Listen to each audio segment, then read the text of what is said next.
it.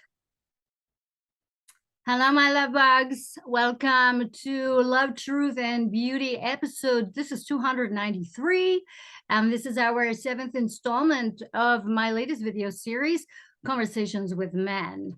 And I have with me today probably one of the very few embodiments, in my humble opinion, of the true Renaissance man. He is an author of these two amazing books that I have in my bookshelf. I know I have something else, but I can't find it right now. And these two books have literally saved my ass quite a number of times over the years, from the NSPs, the narcissists, psychos, and sociopaths. He is a musician. He is also a researcher, a filmmaker, a video creator. He's got at least 3 YouTube channels that I know of, maybe more, maybe I don't know those. He is also a wisdom keeper of many of the esoteric mysteries. And it is my deepest pleasure to welcome to our program Thomas Sheridan. Thank you, Tomas, for being here. Thomas, I'm sorry, I go there. I go to Tomas. You're Tomas to me. It is my name. My name is Thomas. That's my real name. My Irish name is Thomas. So that's on my birth certificate. So you're correct, Maria. Beautiful, beautiful. Yeah. Somehow I knew that. Yeah. Yes. Oh, and I wanted to add, he's got a wicked as fuck sense of humor. And one of the things that I appreciate about you is that you and I can be inappropriate together, much to the dismay of people going, what are they saying? We've had some fun exchanges. I think it's because of the world we grew up in was a very different world than the world we live in today. That's very true. We have a more laid back, in regardless of me being Irish, you being American or whatever. There's something about those of us from the pre-PC woke world that we're just happier. Yes. For the ability to have a laugh at ourselves and at life. Absolutely. I appreciate that, and I know that our generation, I think I might be, 6 or 7 years older than you, maybe, but at the same time, that being the butt of the joke was, that was good training ground, I think, for me. Absolutely. I think it's indicative of a whole layer and strata of cultures that have vanished, not just the sort of the irreverent culture that I grew up in, and time that we grew up in, and but also things like the vanishing of the working class, things like that. A lot of sort of things that were great levelers of society, yes, like the average person. Yeah, they just have been dissolved into this horrible miasma of globalization. Yes. What's your take on all of the man bashing, the masculine bashing, just the abject hatred toward men? This is one of the reasons why I wanted to do this series, because I find it disturbing, disheartening, offensive, heartbreaking. I don't get it. Well, it's a tricky one for me to talk about, because this is honestly, I really, I'm looking at the whole course of my life, never really experienced at that degree just because I was a man. I've always kind of been fortunate in that I got a lot of attention from women from a very early age. So I was lucky that I kind of avoided that aspect of it. But having said it, as I become of a certain vintage now, it is sort of creeping in. I can see it. It's there's a certain sort of arbitrary rule book that's now written, or not written, but sort of agreed upon in the zeitgeist, that men can't be men in the traditional sense anymore. Mm-hmm. And by that, in the traditional sense, I don't mean oppressing women or anything. I'll be the first one to admit that women in the past have not had a very raw deal, particularly in countries like Ireland. Yes. A lot of that had to do with the Catholic Church, things like that. But at the same time, too, it wasn't a black and white scenario. For instance, the other day, I was talking to some people about the decline and the loss of the Irish neighborhood shop, what you call a store, the little sort of local shop and store, which has kind of vanished in recent years due to, again, globalization and the big chains coming in and so on. Now, in Ireland, there were millions of them shops when I was growing up in every village, town, and city. And invariably, they were owned and run by women. They were nearly owned, in nearly every little neighborhood shop was run by a woman. Now, so what they may have lacked in the ability to, in some levels of society, they were actually very powerful in others, economically and so on, in that way. And now we live in an Ireland where they can get late-term abortions. And I'm not Mr. Anti-abortion or anything like that. I'm just saying, I'm just putting it out there. Call themselves a man, and for 45 euros get a certificate saying they're a man. And the only economic power they have is to work as a checkout girl at Lidl or Aldi or Tesco, as a checkout woman, and wait to be replaced by a machine. So you see, it's like, they gave women this, you're now liberated, you got your freedom, but they took away other things too as well that gave them far more economic status in this community in the past, like the little things like owning a shop than they have today. So, a lot of things, again, that's probably the destruction of like the local community as a whole. But yeah, so I'm just saying, in the past, I'm totally down with that. I was totally aware of how bad women were treated and things like, I grew up, I'm not going to go into my family background, but I know about postnatal depression and what it can do to a woman. And I saw the lack of support that women got and things like that. As so in the past, no doubt that women got a raw deal in lots of ways, but that wasn't necessarily the fault of every man or men in general. A lot of that was to do with two things: the church initially, and then secondary, the capitalism, anti-capitalism, the big business.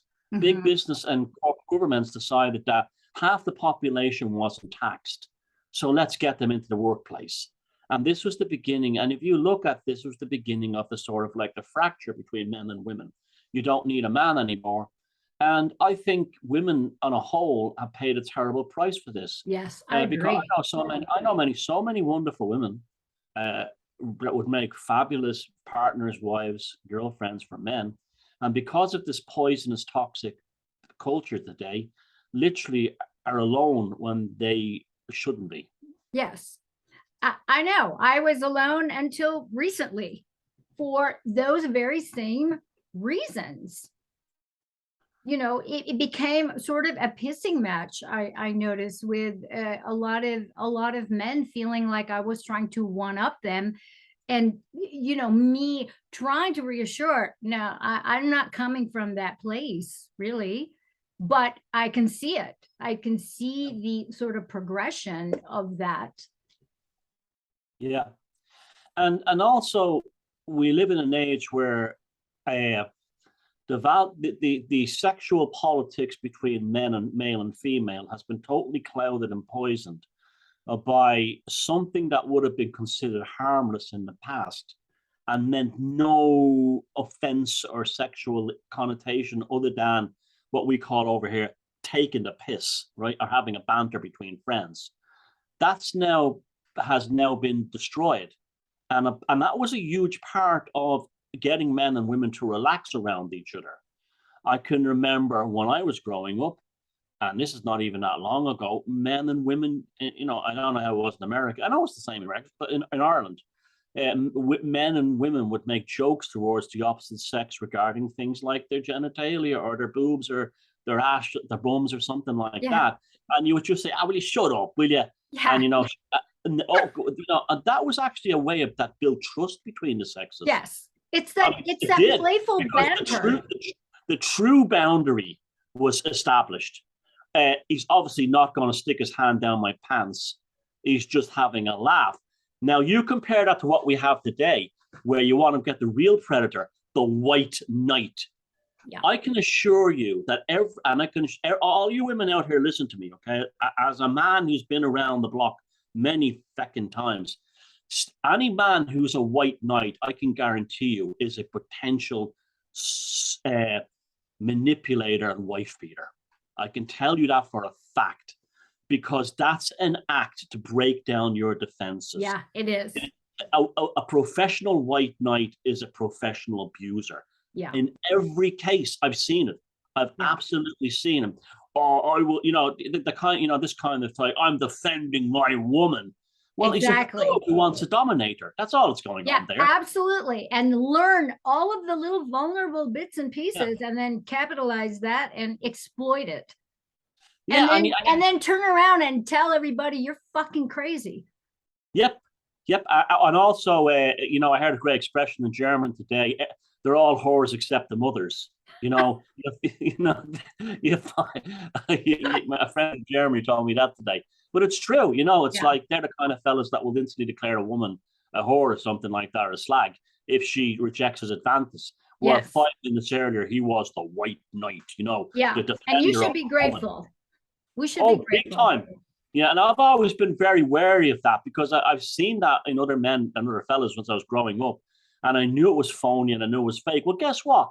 They now dominate the spectrum of acceptable males, the professional woman protector. I mean, it's like the kind of person who's professionally anti-racist. That somehow deep down inside, you got to put a label on yourself. Because if you actually don't give a shit, you don't really think about it. It's like I personally don't think about race. It's like, what? I mean, I don't either. I know. Yeah, that's weird. I've got black friends in England and in Ireland. They're not black to me. They're Irish or English. It's just weird. It's just like, and it's just a weird thing. I know, maybe, obviously I know by the skin color they have that heritage, but it's like, it's the same ones who are like, I'll give you, I got a great one for you. When those 2 books that you wrote, okay? Yes. When they first came out, they were getting a lot of attention, and not always the right kind of attention. There's a certain kind of borderline female out there who will declare every man that ever rejected her a rapist or a pedophile or a wife beater. Every one time. There's a certain type of dysfunctional female out there, right?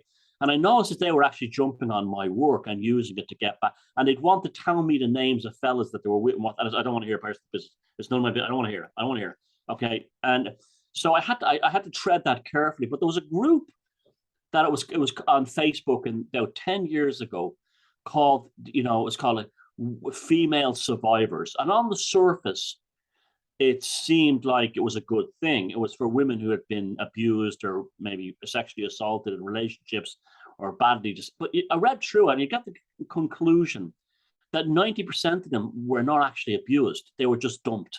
And they had turned it around into this thing they were abused. Now, because yourself, anyone who's genuinely been abused by any war or anything in this life doesn't talk about it. Well, they certainly don't talk about it in public. They don't make an industry out of it, or a song and dance. Yes. There's a lot of that going on. But in this group and it's one of the most disturbing things memories I ever remember, were men pretending to protect these women. And they were all sexual predators. Yes. Including this, and there's one individual, and he was probably in his early 20s, and I wanted to get on a flight and go to Canada and kick the shit out of him, because he held up a sign like that said, with a face like this. Oh, God. And the sign said, "Fathers, teach your sons not to rape." As if rape was an innate condition in males. Wow.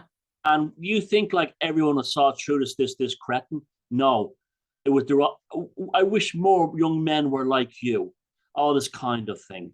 So, when they say it takes 2 to tango. Yeah. It's pandering, it's manipulative, it's gross. They're the men you should be angry at and going after. Not the ordinary fella down the street who might look at you because you're attractive and smile or something, or maybe that kind of thing. He's actually complimenting you, where this creature here is trying to use you. And that's the way it's all been. We've been socially gaslighted. It's been turned upside down. Yeah. The whole love bombing right away, the over complimentary, and I mean, it's just bizarre. It's totally bizarre to me. Yeah, one of my favorite things to do is watch those videos of fellas who make proposals and get refused. They make public proposals. That's another predator. A fella who really loves you won't propose to you in front of a stadium, or worse still, the food court in a shopping mall with the KFC on one side and the Waffle House on the other. You blame these women for walking out. And Run for that's your life. I know. But it's like it's when it's done in a big stadium or something or a concert, it's definitely emotional manipulation. And when these women run, you can see that a kind of a fight or flight thing is kicked into these women, and it's like, what do I do? The right to run, so these are the real men out there that the people should be worried. Put it into like, okay, I've had trouble with borderline females. Do I hate all women? Absolutely not. Yeah. I understand what a borderline is, and I avoid them. That's the end of it. Yeah. And then apart from that, all women are innocent until found guilty. Yeah. But now it's been turned the other way around. One size does not fit all. I mean, that whole shit show not that long ago, believe all women. I mean, that is as absurd as all men with penises are rapists. I mean, it's just believe all women, really bizarre. Serial killers and female serial killers and all these types, Moira Hindley's and all these Rosemary West, all these female serial killers, believe them. That you see, wow, it's like, and they get away. Did that? Thankfully, that one didn't fly. That one didn't fly as much as they wanted. But Jesus Christ, yeah. It's a lot of that. Now, again, I understand where it initially came from. Sure. In the old days, women used to go into that film with Jodie Foster, The Accused, is actually quite accurate of what used to happen years ago. A girl would be like gang raped by a bunch of drunks in a pub or the back of a parking lot behind a nightclub or something, and then go to the coppers and to be dressed like provocatively, and the cops might go, well, you were asking for it, weren't you? So I understand initially where that believe all women idea came from. I mean, why I should give them a fair hearing, the truth will come out, but don't automatically believe them. Yes. Yes. And there are those women that actually will target a man just for shits and giggles. It happens a lot. It happens a lot. And I was very fortunate in that, like, again, I got a lot of attention from women from an early age. I was in a band, so by a very young age, I had been there. That desire to be a womanizer had been taken care of me. Okay, it's been out of my system. That early kind of thing. So when I sort of got a bit of success later on in life and got this attention from women, I was very kind of like cool and comfortable about it, that kind of thing. But I could imagine a guy who, say, got no real attention from women before, did something that brought him a bit of a success, and he would be a prime target for those types. Oh yeah.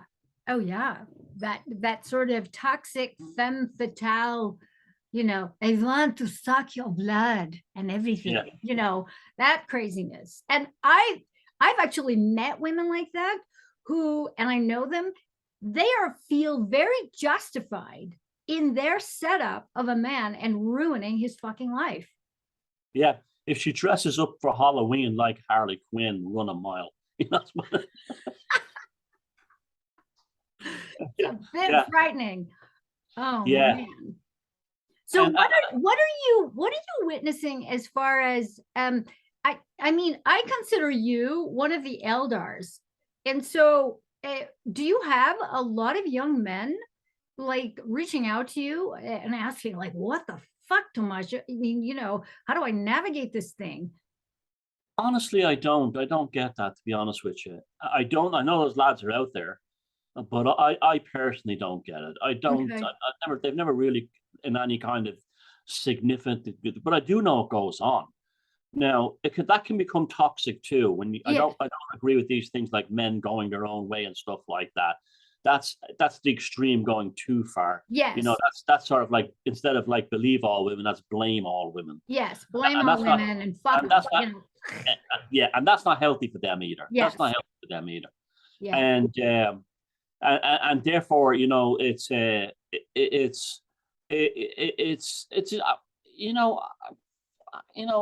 I'm like, again, I can't really speak from experience, but I can tell you one thing.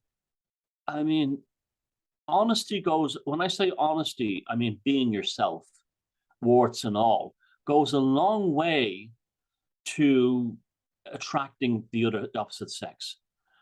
I think women have an innate ability, the good ones I'm talking about, the women a man kind of would want to have in his life, have an innate ability to spot a fake.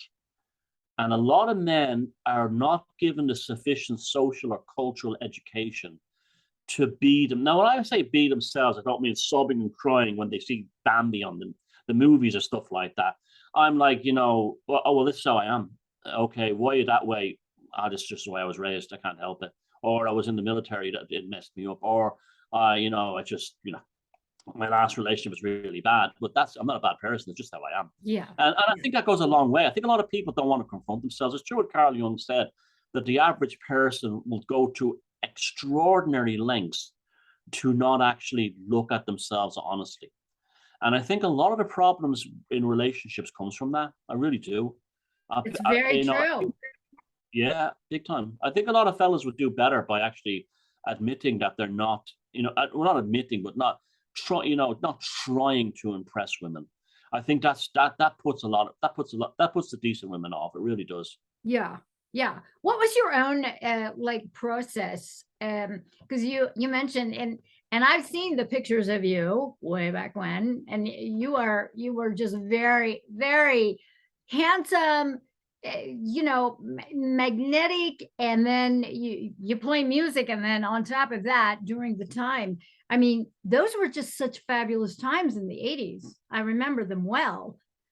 Extreme blissfulness and happiness. And I wasn't I wasn't like a player or anything like that. I was in a very long-term happy relationship. And that's always what I've tried to achieve. And that's not because I'm a great man or anything. It's because there's just, I just want that. It's just, I want that. Yes. And it doesn't always happen for everyone. That's okay. That's life. But even from a young age, I was very kind of old-fashioned that way. I was kind of, I wouldn't say conservative. I'd say the word old-fashioned. I mean, I was mad in other ways, totally. I mean, but like when it came to that, well, also you have to remember, yourself, that I was, I hit that age at the height of AIDS, and I was living in New York, and AIDS was a real concern. Yeah. So it wasn't like a few years before when everyone was all sex, drugs, and rock and roll. By the time I was in that scene, it was like, get a girlfriend or get a boyfriend and settle down.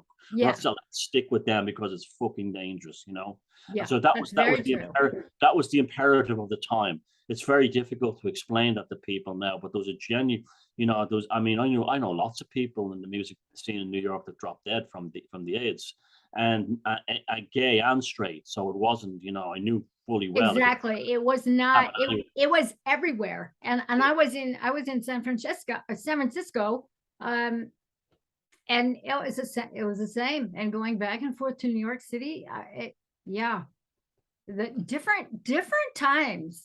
And it's funny, just the other day I ran into someone who was actually denying the whole AIDS thing, that it never happened. And I was looking at him like, dude, I was there. I did hospice. Oh, I saw the queues of young guys outside Belmont in New York queuing up for any kind of medication you could get. Yeah. Looking like a George Romero zombie film. Good looking young guys reduced to walking skeletons. No, it was real. It happened. I saw it myself. Yeah. I did too, kids. Yeah.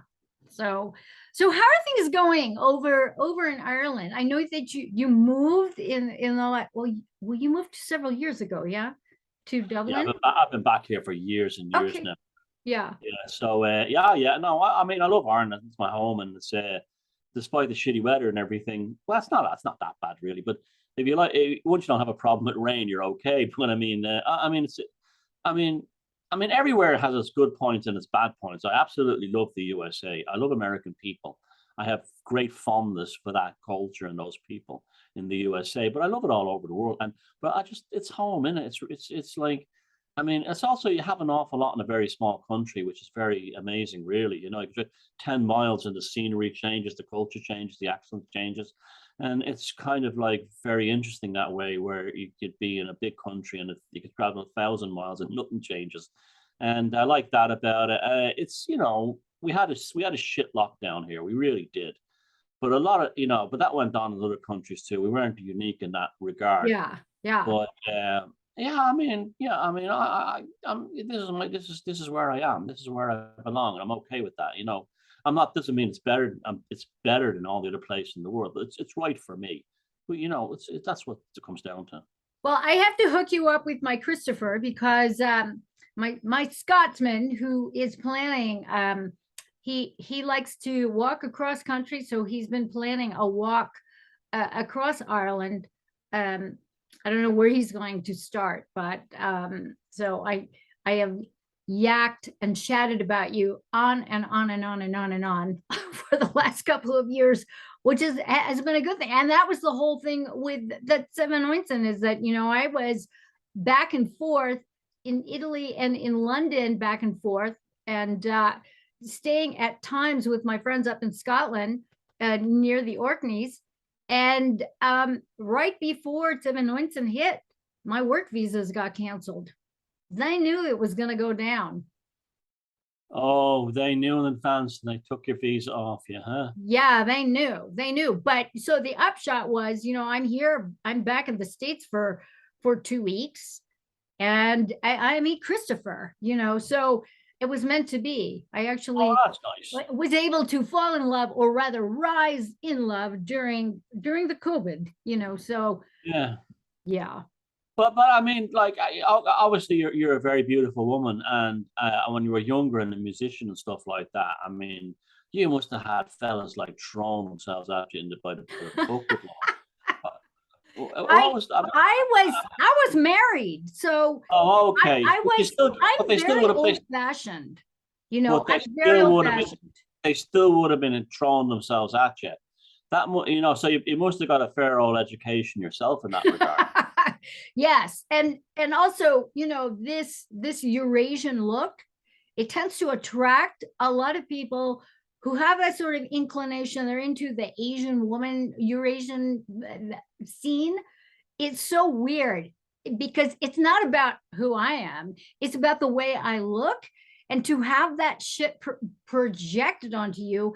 And I'm very into it, very psychic. So I'll like get these fucking images. It's like, you know, I'm sorry, quit fucking tooling around up my ass, please, because I know what you're up to. And I actually have said that out loud in the presence of the person who was actually having those thoughts, and he was like actually taken aback.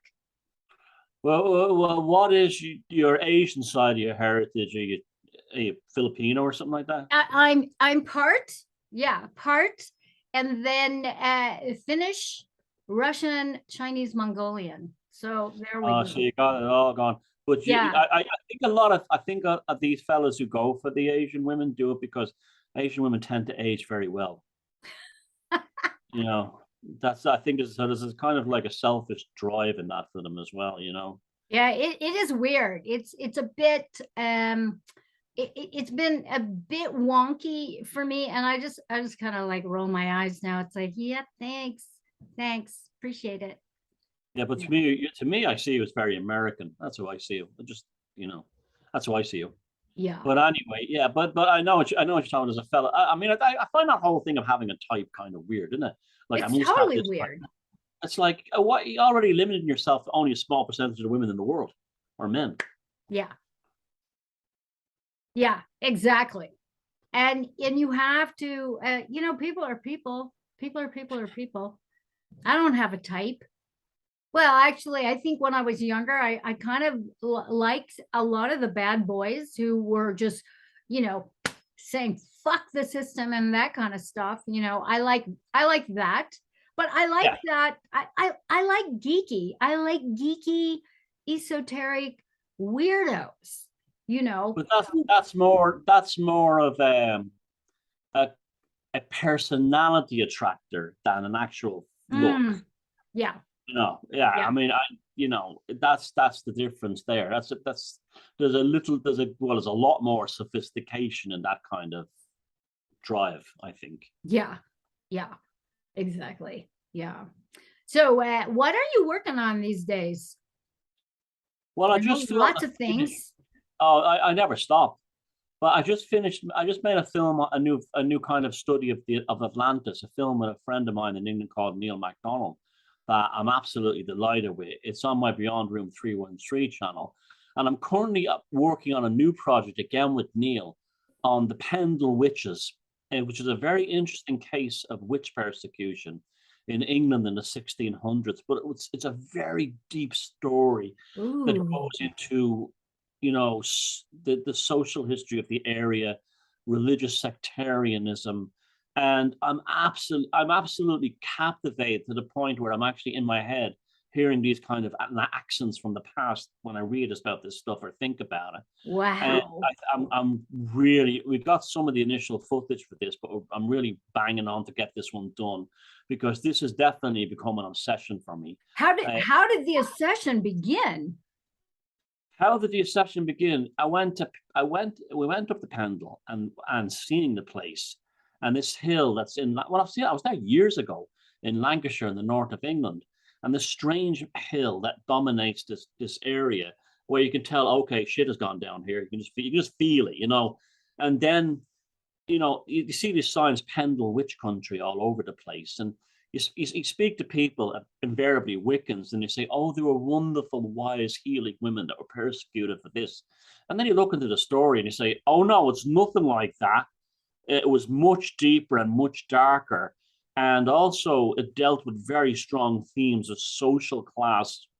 For instance, like if the difference between a witch that could go to the gallows and be hanged and a witch that could be acquitted would be how she would look. So if she was old and unattractive and toothless, she was a dangerous witch that had to be hanged. If she was young and attractive, she was left go. A lot of these kind of things went on. So you see in the witch trials in England in that period, how it is a microcosm of the world we live in. And this is what's becoming fast, especially in the last year and a half, 2.5 years, where the unjabbed have been made into kind of the modern witches. We've been outcast from society. We had to have, in Ireland here, we had vax ID passports and everything. And this is probably what's driving me towards this. And I see that how power systems weaponize sectarianism, social hatreds, racial hatreds, even physical hatreds, in order to get what they want from the population. So this is a story that it's already well known in England, but it's not well known outside of England. And I want to make the story more well known outside of England, because not only is the story in of itself fascinating in that it proves that magic does work and magic is real, and also shows why a vacuum existed among certain people who were far away from the church and far away from London, who the only thing they had was witchcraft, magic, and folk healing and things like this, and how that was tolerated for so long until the Protestant Reformation. So it's a story that just blows my mind, and the more I get into it, the more I feel myself falling deep into the meaning of it. So the story will be told in my usual kind of heavily inspired by Joseph Campbell and Carl Jung kind of manner. Beautiful. And so and it's going to be a book as well. So yeah, that's the latest thing I'm working on. I'm literally absorbed in the cultural history of England, the north of England in the 17th century at the moment. Wow. I love it. I love it. It's one of the things that I really admire about you is that you find these nooks and these crannies and you open them up and you share them. And that's one of the things that you're a great storyteller, and you do it in a way that is, it's not only interesting and compelling, but it also speaks to me. This has been my experience where there's a part of my psyche that's being activated and Yeah. almost like a sort of universal memory, perhaps, or maybe I was there. I don't know. Well, that was the theme behind the Atlantis film. I wanted to get to the root of why so many people had dreams, tidal wave dreams. Now, within sort of like analytical psychology and Freudian psychology, they will tell you, oh, it's an overwhelming of emotions, but why a tidal wave? Why can't it be a flood? And then I started thinking, is this a racial memory of an actual gigantic tsunami or flood? Yeah. And then I began exploring that, discovered that the writer J.R. Tolkien of the Middle Earth cycle had actually had a constant dream of England being swallowed in tidal waves. And so did his Wow. parents, and so did his children. So there was definitely that was the route I went down with this, and Neil brought in his own things, and we looked for evidence of the possible existence of Atlantis through the megalithic sites of Britain and Ireland, which I believe we actually demonstrated. And it's a very, you see, because the thing with Atlantis thing, it's always thought about in a Greco-Roman aesthetic, because Plato told the story, but it Yes. wasn't. It was more like the ancient megalithic culture of Europe and even North and Central America, because it spanned the entire Atlantic. So that was a fantastic experience making that film. Wow. That's And so cool. yeah, I'm looking forward to that. What's the timeline on that? oh, the Atlantis film's already out, and so is the book. Okay. If you Okay. go to my Beyond Room 313 channel All on right. YouTube, We'll have all that you links can there. watch the films for free. And I also made one on Jack Parsons, the father of American rocketry, who was also an occultist.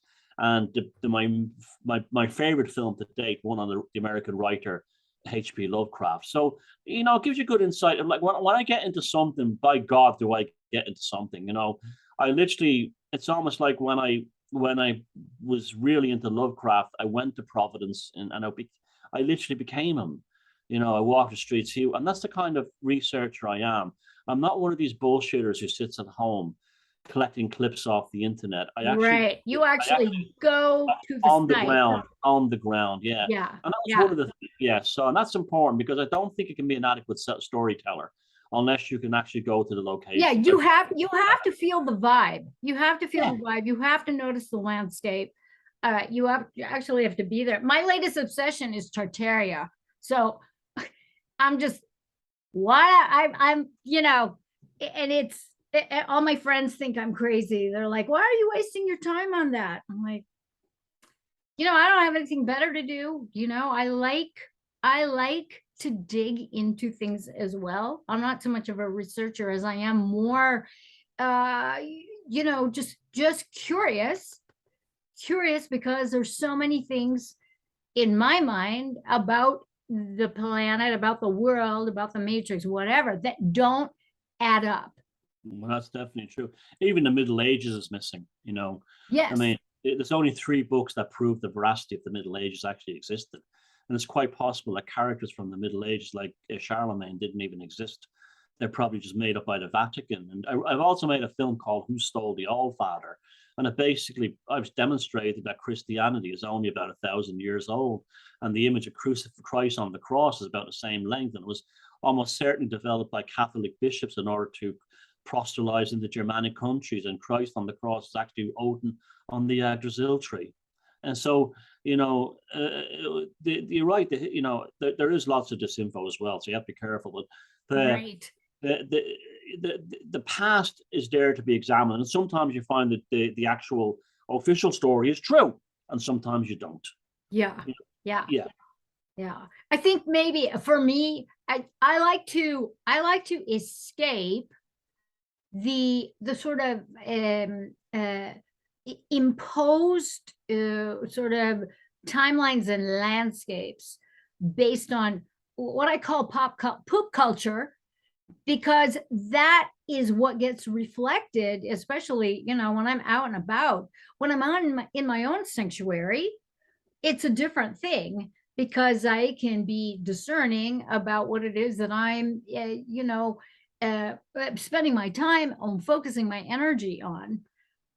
But you go out, I mean, the masses are just the boredom of what is being just shared again and again and again, and shit doesn't even matter. I mean, it's such a spectator, consumer uh, way of being, and rather than being a receiver and a transmitter, which you are, which I am.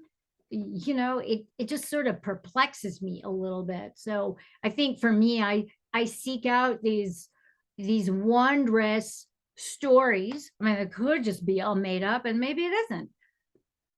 Well, life is a delicious cornucopia and Yes. of knowledge. And I mean, I don't understand these people who just sit around watching the television and don't actually get out there. And from the time I was a little child, even though I couldn't travel far, I'm still excited just to go anywhere, even to go to another town in Ireland I've never been to before.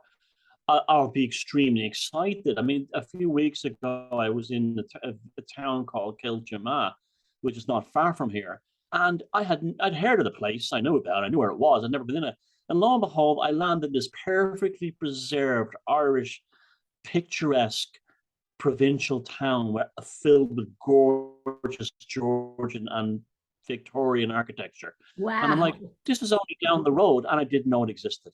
But you know, so I'm even excited, and then I'm like, I'm walking around like a teenage kid, going, "Oh my god, this is like hasn't changed in 150 years." Wow, that's cool. Yeah, and I'm like, how come? And it's beautifully kept and preserved, and all the buildings are painted lavish colors and stuff like Irish provincial towns generally are, and it's like that was exciting to me. I just don't understand these people who go to incredibly distant places and go, "What was it like?" And go, "It was all right." Yeah, it was all right. Oh, they stay in their hotels. They stay in their fancy hotels. Like what?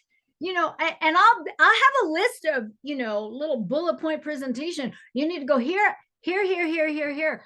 You know, they don't want to do it. They don't want to get dirty. What do you mean? I would just want to go to dinner at a fancy restaurant. It's like, stop, fucking stop it.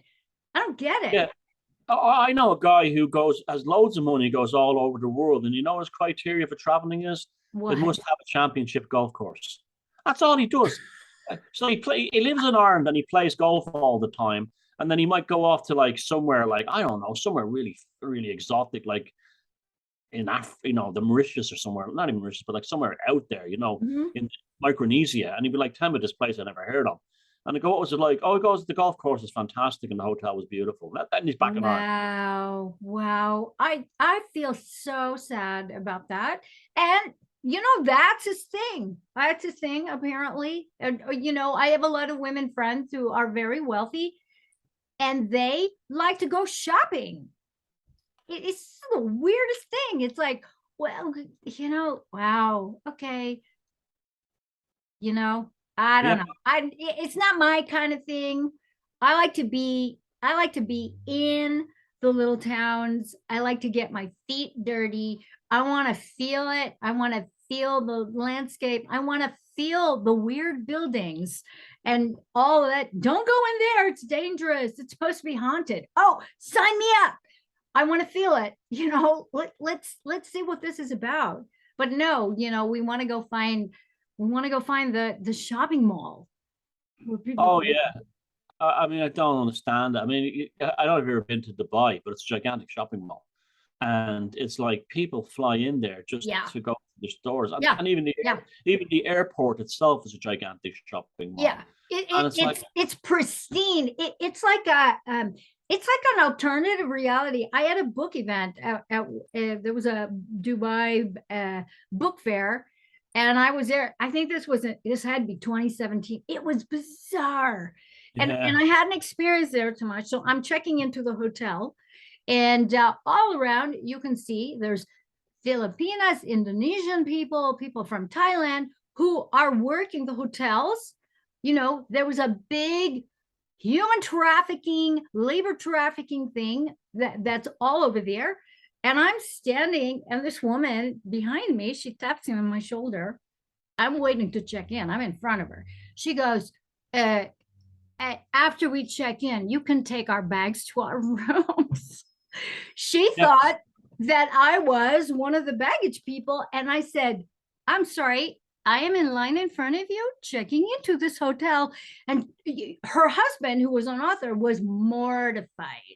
Just like, oh, shit, I am so sorry. And what I gained from that, she was there to accompany him, knew nothing about his work. And she was just going to go on a shopping thing for 10 days straight. I met him for dinner twice. He took me out for drinks. He gave me a spa pass for the duration of my stay there, which wasn't very long. I couldn't believe it that she wanted me to take her bags to their room. And conversely, if you're a Northern European, particularly a Northern European, or a wealthy Arab, you're treated like a god in Dubai. You know, you can see the class system there is bigger than it is in any Western country. Yeah. No, it was actually pretty bizarre.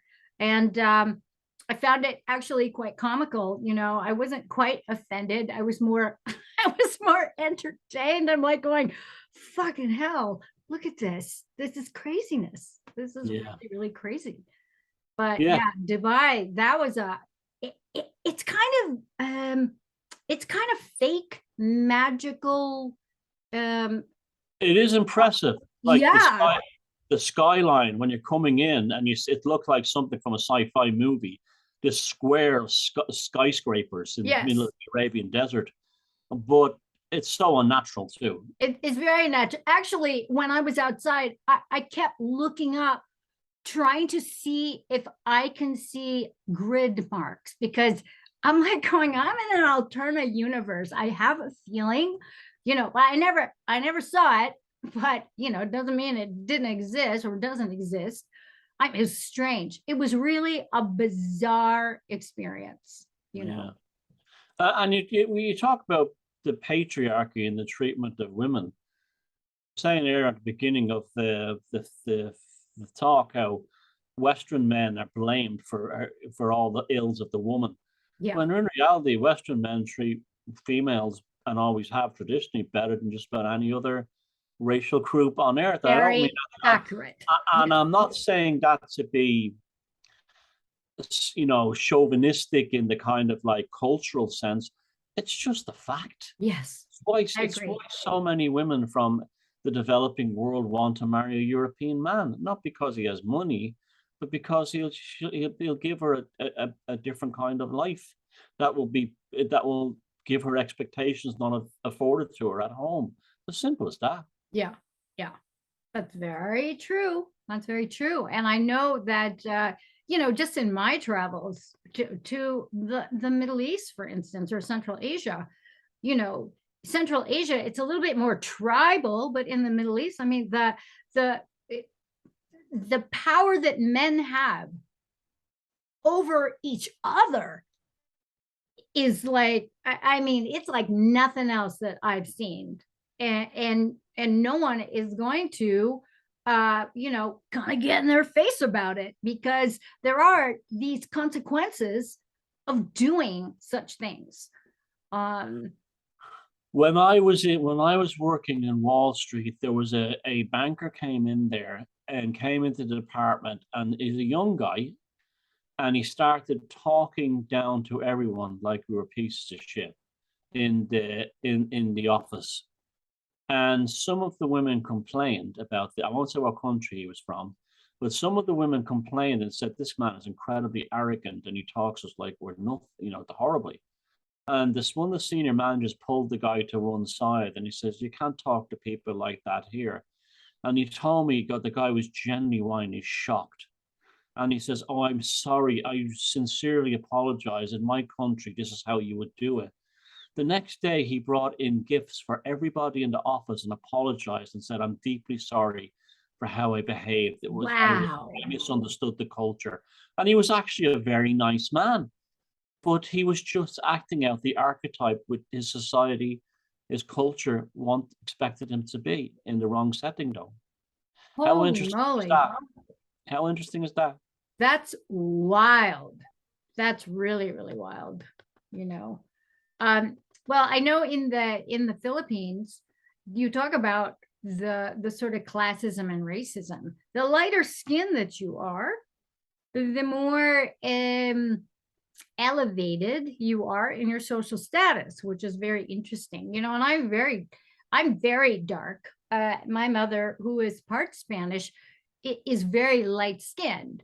So, and I remember there was an ongoing joke about throwing me in the bathtub to bleach my skin, and bathing in like concoctions of milk and other sort of bleaching agents. I mean, it was strange, so strange.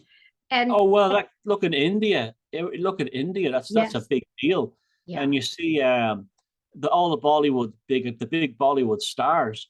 None of them look Indian. Very few of them anyway. yeah, Most of them look like they could be Italian or Spanish or French or yes, Israeli or Greek. They don't look Indian, even though they have Indian names. They certainly don't look like the Pakistani family down the road here. yes, And so their ideal is they got that goes on even worse there.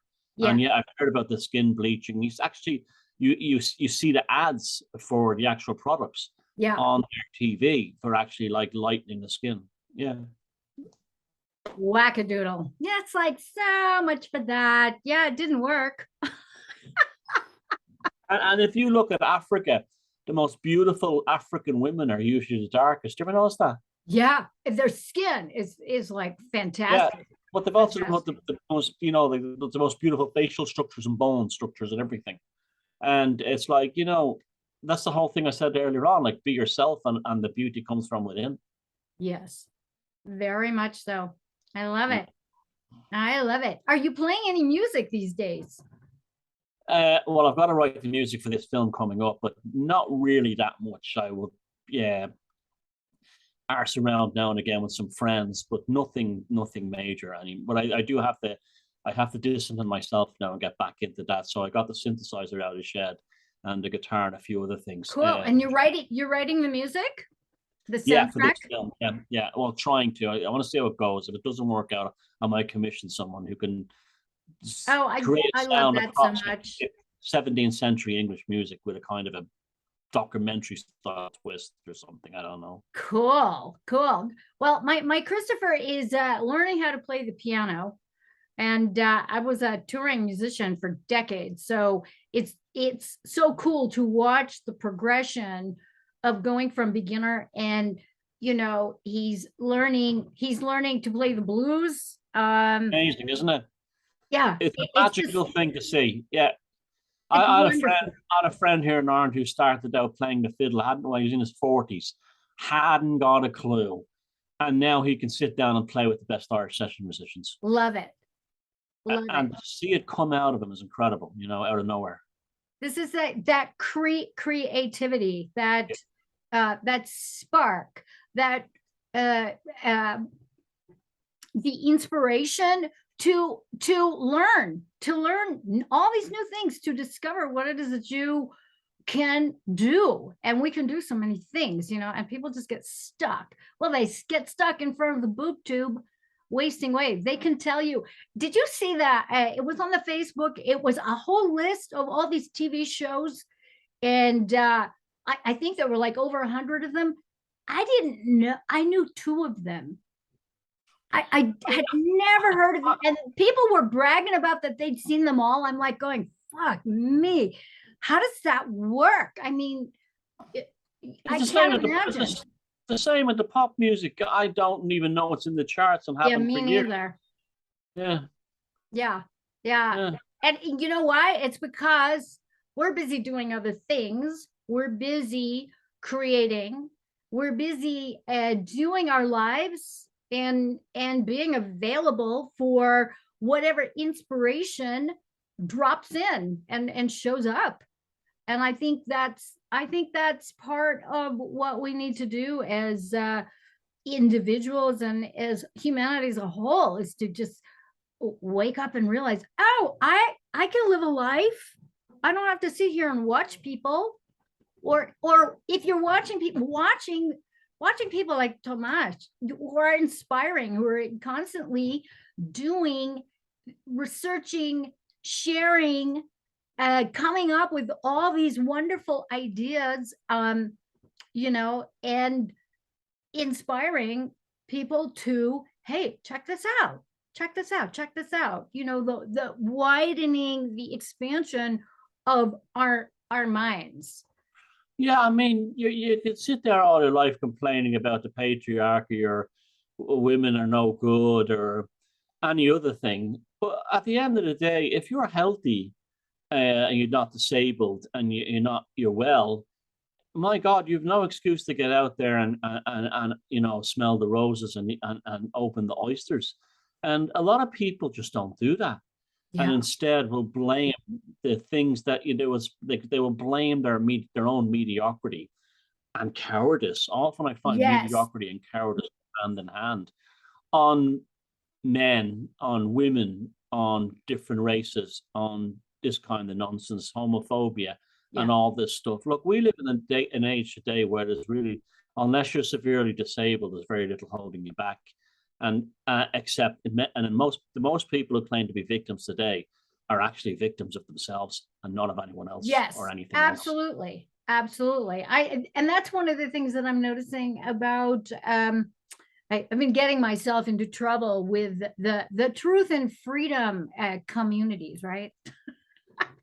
Because you know, they talk about all their adherences to and obeying natural law, but you know, when you start breaking it down and you start noticing, well, the first hermetic principle, the principle of mentalism, you know, it's all mental. So why don't you fucking free your mind, as you always advocate that, you know, God, free your mind, get sovereign, blah, blah, blah, blah, blah. And yet there's no personal responsibility in that sovereignty and living it by up-leveling your thought quality and being who you truly are, a divine creative being, here to move formless into form. And so they go into this doom and gloom shit, and it's on and on and on and on. And that's part of the, you know, I think that's part of the split in the woke culture. There's the progressives, and then there's the hyper woke truthers. You know, government is slavery, blah, blah, blah, blah, blah, blah. And, you know, and then they're slapping their women around and drinking and drugging and whoring and doing all kinds of shit.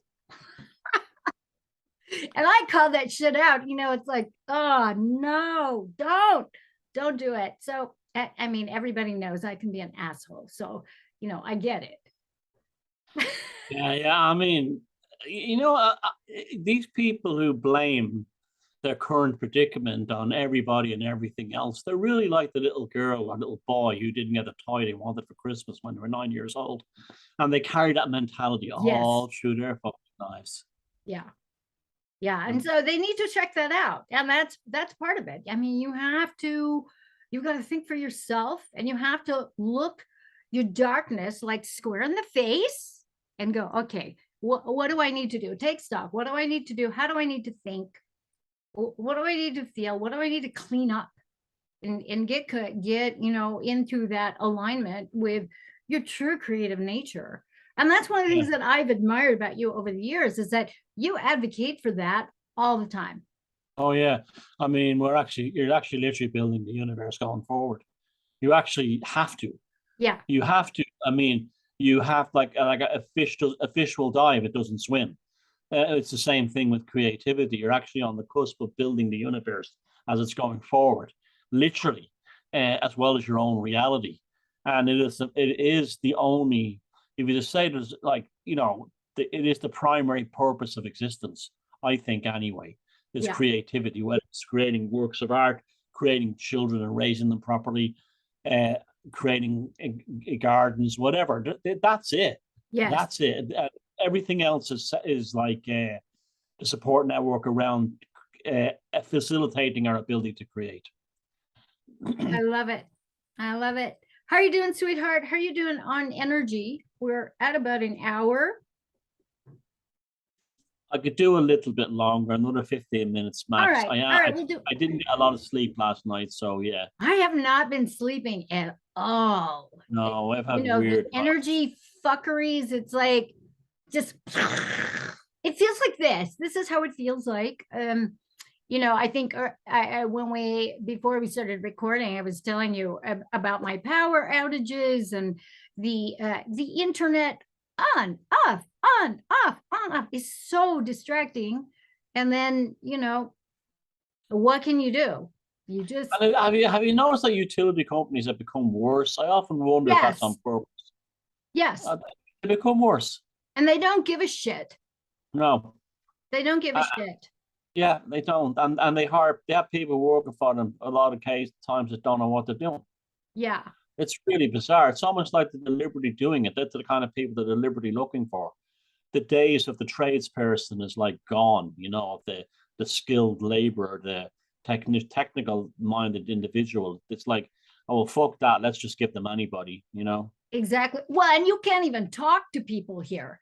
If you have a complaint, they want you to get on some fucking app on your phone. But if you don't have internet, you can't get on the app and there's nobody to call. I mean, it's just, it's like, wow, it's a complete circle jerk. Do you have that phenomena there where the help center is always in India or somewhere like that? Yes.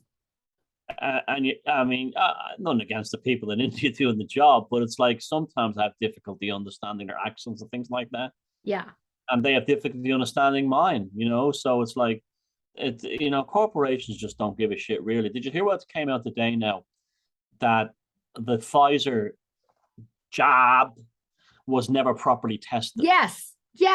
I did. I heard her say it. Yeah, and the excuse she gives is the speed of science. No. Speed of science. I found that bizarre. Yeah, you're a wanker. The speed of money. Yes. That's what it was. Yeah. That is frightening to me. And and I loved when she was being asked the question, the man who was asking her the question was like not giving her 1 inch to back out of answering. Yeah, he's a Dutch politician called Robert Roos, and I hope the man's name goes down in history because he deserves it. Yeah. So pivotal moment.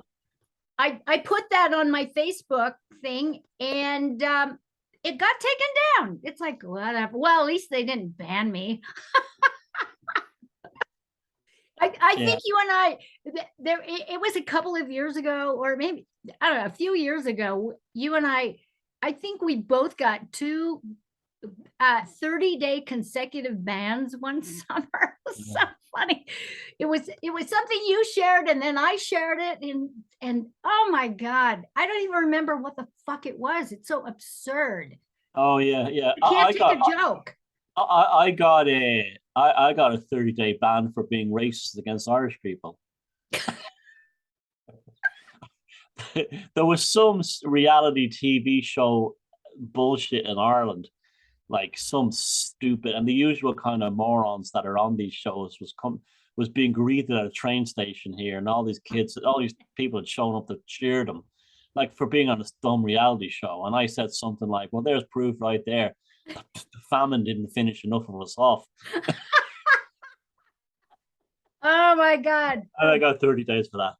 The invisible techie keyboard warlords, and even on the YouTube, I've gotten strikes for my own music, copyright strikes on my own music. Yeah, that's happened to me too. Yeah. What the fuck? And you can't talk to anybody, it's insane. So I even got copyright strikes on my own voice in some of my videos. It was dialogue from a film. And when the film that was, you think, okay, maybe it's an Irish movie or TV show, and then you look the fucking thing up, and it's like a Japanese talk show or something. I don't know what goes on. You have to laugh. Oh shit, that's funny. That is so funny. The absurdity of it all, and it's upsetting because you get on a roll, and then all of a sudden, you can't upload for like weeks, a month. Shit. Yeah. And if someone might need help or advice or an answer to a question, and you want to actually type it for them, and it doesn't, you're blocked for the next 14 days. Yeah. I've had that experience on Facebook where I'm answering something, and it's literally deleting as I'm typing. they're just deleting it. It's like, what the fuck is going on? We are going against community standards. I haven't published it yet. It's like I haven't hit it, but they're just deleting it. And then the page goes off. It's like, nope, you're done. And then you realize, oh, I have a 72-hour ban. That's great. So yeah. I find it just entertaining as fuck, because what are you fighting? You can't fight them. They're going to do what they're going to do. Yeah. It's just silly, Well, that's great. I have to say, it's great talking to you like this. I'm really enjoying this. I'm enjoying it immensely, sweetheart. You're one of the biggest inspirations of my life. I have to tell you that, because it's like so many of the young people are just, they're just taking off on this really sort of banal, insipid content. Like, I can't. I want to float into a coma when people say, oh yeah, check this out. It's like, no thanks. No thanks. I've got my go-tos. You're one of my go-tos. And so I appreciate you so much. I appreciate your time and everything that you do, and many blessings on your upcoming films and your projects, and the soundtrack. May it go well. And likewise, the feeling is mutual, because I've been watching you a lot over the years. That sounds very stalky, doesn't it? I've been watching you. And I've watched some of these videos, and you've had me in stitches at times laughing. But there's also I try to make fun of shit because it's so absurd. And I remember about 5 or 6 years ago, you made a meme on unsolicited dick pics. Yes. And as funny as that was, nothing was funnier than the face that you made in the photograph. And I must have been laughing for 2 or 3 days over that. Just the expression on your face with the text beside it. And that was an actual photo that someone took of me when I got the dick pic on my phone. Brilliant. It was the timing was awesome. It was awesome. And by the way, I want to thank you, because this new YouTube channel, because my old one was deplatformed in 2015. And it's funny because when they do it, they really fucking do it. It's like you never existed. You don't exist ever. There's nothing. So I was stuck on my new YouTube channel on 300 subscribers for like the longest time. I'm like, what the fuck do I need to do? What do I need to do? What do I need to do? Blah, blah. And you shared like 3 of my videos, and like that, it upticked by a couple of thousand. Good. That's good. I'm glad to hear that. I was floored, and I want to thank you for that, because that's kind of what it takes, is to. Oh no, and I wouldn't have shared it unless it was good. So remember that I shared it because it was good. Yes. So I thank you for that. People don't realize how hard it is to actually get an audience on YouTube. It's very difficult. Yes. And some people, they see someone that like me and there's numbers of subscribers I have, and say, oh, I can do that in no time. It's hard bloody work just even to get views, and it takes a while. And some people are lucky and it happens quickly, but that's very rare, and that gives a false impression. There are millions of people on YouTube struggling to get 100 subscribers, and some of them would have very good content. Yeah, it's not easy at all. No, it isn't. Not at all, and that's a myth that it is. And even another thing that's a myth is that if you share it around through Facebook yourself, you'll get hits and stuff. You don't. You need someone. You don't. If you're looking at how someone who's a bigger profile will share it for you, that's a way it happens. Like when I did with you. But absolutely, there's people who start YouTube channels thinking they're going to like, make it, and it's not. It's bloody hard. It's bloody hard. Yeah.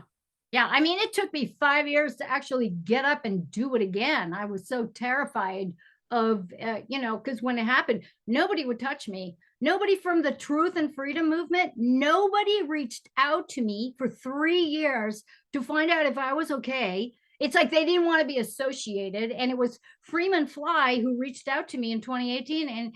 And I was actually away, and I was in Germany at the time. He says, let's do it. Let's do it. Good. Let's do it. How are you doing?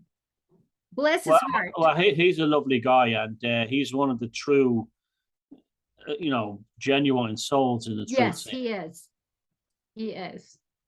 Yeah, he's been good to me over the years as well, and so yeah, I mean, you always, the ones who are, I'm a great believer in that whole the Jimmy Durante thing, that like the ones, the ones who are not, be nice to people on the way up, because they're the ones that are going to help you on the way down. I'm a real big believer in that. Yes. You're a sweetheart, my love. And I thank you so much. And we'll close out here. I know it's getting late over where you are, or no, not quite, but yeah. No, it's not. It's I haven't eaten. I have to get ready for dinner. I'm hungry now, Yes. and I'm also a bit Yes. tired. Food Bon wakes me. appetit, my love. Okay, Sam, it's lovely talking to you, and let's do this again. We will. We'll do this again. And have a great evening. Thank you so much. Thanks so much. All right, kids. Likewise. That is it for this episode. Bye, loves. Maria Wessing. Here's to love, truth, and beauty. Bye-bye.